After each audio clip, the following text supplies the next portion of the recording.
বিসমিল্লাহির রহমানির রহিম। প্রিয় শিক্ষার্থীবৃন্দ, তোমরা সবাই কেমন আছো? আমজাদি একাডেমির অনলাইন ক্লাসের পক্ষ থেকে আমি মোহাম্মদ লোকমান হোসেন এসেছি তোমাদের জন্য নতুন একটি লেসন নিয়ে। তো লেসনটি শুরু করার আগে তোমাদের সকলকে স্বাগত জানাচ্ছি আজকে আমাদের এই ক্লাসে। তো চলো আমরা ক্লাসটি স্টার্ট করে দিই।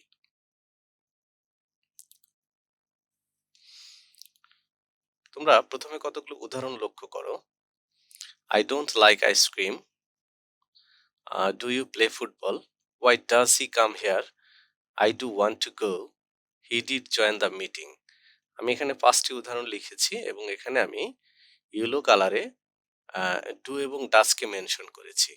তো এই যে সেন্টেন্সগুলোর মধ্যে ডু এবং ডাজ বসছে, ডু এরই একটা নেগেটিভ ফর্ম হচ্ছে ডোন্ট। এই যে বসছে এবং ডিড বসছে, এগুলো কেন বসছে, কিভাবে বসছে, এই বিষয়টা নিয়ে আমরা আজকে আলোচনা করব। বুঝতেই পারছো, আজকে আমাদের আলোচনার বিষয় হচ্ছে using do, did, does in a sentences. So let's start.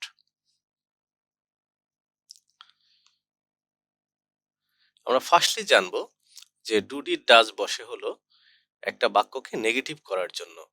অর্থাৎ আমরা যখন নেগেটিভ করব একটা বাক্যকে, আমরা বেসিক্যালি জানি যে সাবজেক্টের পরে যদি একটা অক্সিলারি ভার্ব বসে, তারপরে আমরা নট যোগ করার পরে আমরা যদি মেইন ভার্বটা দেই, তাহলে সেটা নেগেটিভ রূপ ধারণ করে। এই প্যাটার্নটিকে লক্ষ্য রেখে আমাদের এই যে অক্সিলারি ভার্ব আছে, এই অক্সিলারি ভার্ব হিসেবে ডু, ডিড, ডাজ বসে। যেমন আই ডোন্ট লাইক আইসক্রিম, এখানে এই ডোন্টটা হলো ডু প্লাস নট এর সংক্ষিপ্ত রূপ। ঠিক আছে, তাহলে আমার এখানে মেইন ভার্ব হলো লাইক, মেইন ভার্বের পূর্বে আমরা ডু ব্যবহার করতে পেরেছি এবং এটা সিম্পল প্রেজেন্ট টেন্সে নেগেটিভ করার জন্য বসছে। সেকেন্ড হলো he doesn't go to market, এখানে সাবজেক্টের পরে ডাজেন্ট বসছে, ডাজেন্টের পুরো হলো ডাজ নট এবং মেইন ভার্ব হিসেবে গো বসছে। We did not join the function, এখানে আমাদের মেইন ভার্ব হচ্ছে জয়েন, এটাকে নেগেটিভ করার জন্য আমরা ডিড এবং এনেছি এবং তারপরে আমরা নট এনেছি।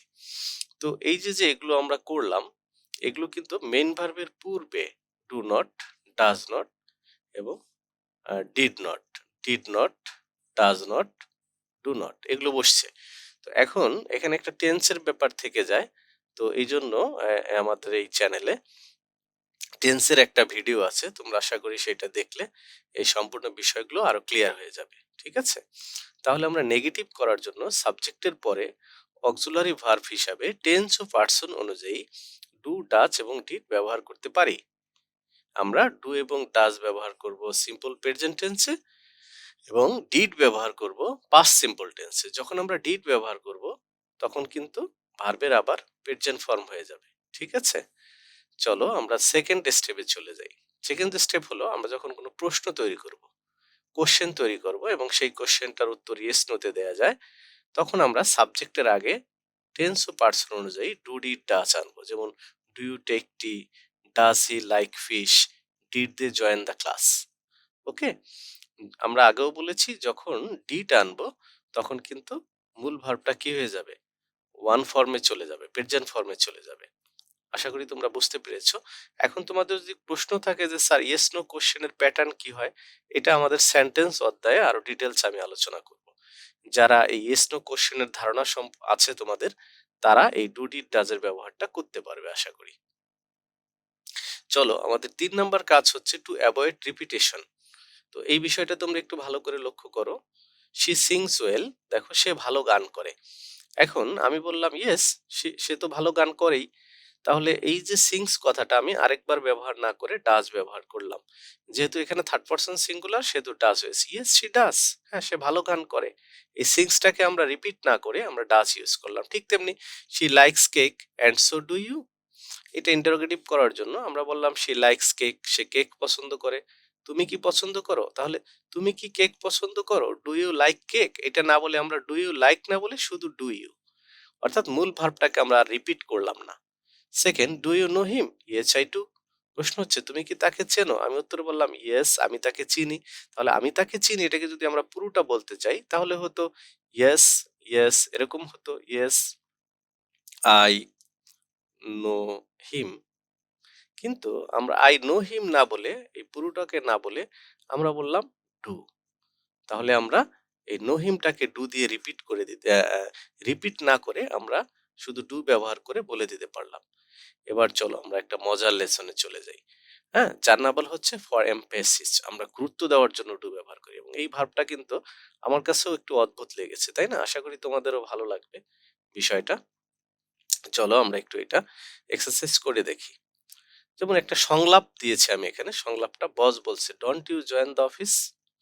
বস আমাকে বলছে যে তুমি কি অফিসে জয়েন করনি? আমি বলছি ইয়েস আই ডু, আমি জয়েন করেছি। এখানে লক্ষ্য করো ডুটা আমি রিপিটেশন না করে দিলাম।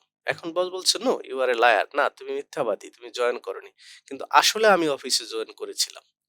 তখন আমি বসকে জোর দিয়ে বোঝানোর জন্য যে বস আমি তো অফিসে যোগদান করেইছি, আমি অবশ্যই অফিসে যোগদান করেছি, এরকম জোর দেওয়ার জন্য আমরা কি করব, এই যে আমার এখানে মেইন ভার্বটা থাকবে, মেইন ভার্ব, ঠিক আছে? এই মেইন ভার্বের আগে আমি যেই টেন্সে বলতে চাবো সেই টেন্স, যদি আমি প্রেজেন্ট টেন্সে বলতে চাই তাহলে ডু বা ডাস, পাস্ট টেন্স ডিড। তাহলে আমি বললাম আই ডু জয়েন, আমি জয়েন করেছি। যেমন আমি যদি বলতে চাই যে আমি আমি অবশ্যই সেখানে যাই, আমি যাই, জোর দিয়ে বলতে চাই, তাহলে I do go, I do go there, আমি সেখানে যাই।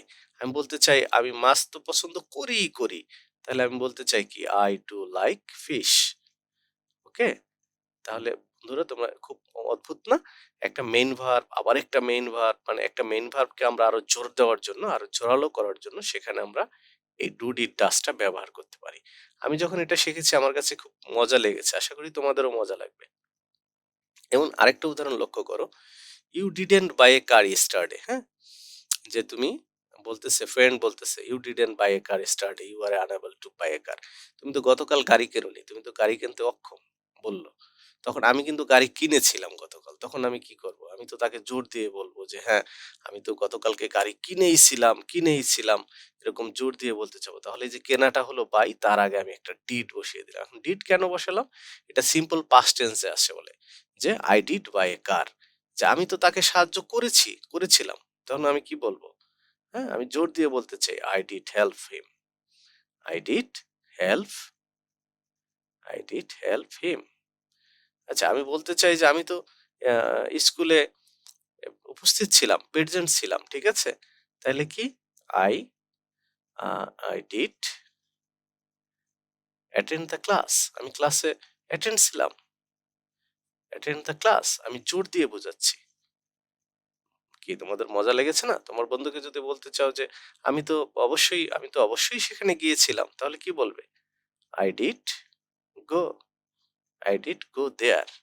এরকম আমরা কোনো জোরালো বাক্য গঠন করার জন্য, ওই ভার্বটাকে জোর দেওয়ার জন্য তার আগে ডু ডিড ডাজ ব্যবহার করতে পারি। বন্ধুরা আশা করি তোমাদের কাছে লেসনটি ভালো লেগেছে, মজা লেগেছে। তো সামনের ক্লাসগুলোতে আমাদের সিম্পল কমপ্লেক্স কম্পাউন্ডের সিরিজ লেসন তৈরি হবে এবং আমরা পরীক্ষার্থীদের জন্য মডেল নিয়ে আলোচনা করব। তো আমাদের এই ক্লাসটি ভালো লাগলে তোমরা আমাদের এই চ্যানেলটিকে সাবস্ক্রাইব করে রাখবে, তাহলে তোমরা নতুন নতুন ভিডিও পেতে পারবে, ঠিক আছে? তো সেই পর্যন্ত আল্লাহ হাফেজ and thank you very much, thank you everyone.